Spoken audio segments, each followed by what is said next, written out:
Minute. এখন পর্যন্ত কোনো জায়গা থেকে আমরা কোনো রকমের কারো কমপ্লেইন পাই নাই, কোনো প্রার্থীর কমপ্লেইন নাই, কোনো ভোটারের কমপ্লেইন পাইনি।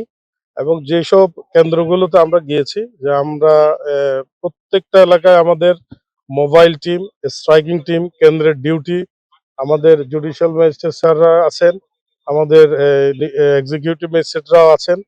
তারপরে আমাদের বিজিবি, র্যাব এবং সেনাবাহিনী, আমরা সবাই একযোগে সমন্বয় করে কাজ করতেছি।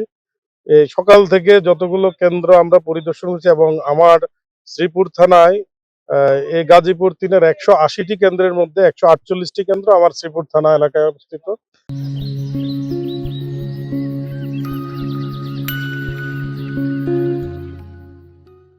কোনো জায়গা থেকে এখন পর্যন্ত কোনো রকমের অভিযোগ পাইনি এবং সব জায়গায় সুষ্ঠু ও সুন্দরভাবে ভোটাররা ভোট দিচ্ছেন এবং তারা অত্যন্ত উদ্দীপনার সাথে ভোট দিতে আসতেছেন এবং অনেক লোকজন সকাল থেকে যারা অবজার্ভ করছেন পরিস্থিতি, তারা এখনো আসেন না, তারা আস্তে আস্তে আসা শুরু করেছেন এবং ভোটারদের উপস্থিতি বৃদ্ধি পাচ্ছে, এটাই সংবাদ পাচ্ছি।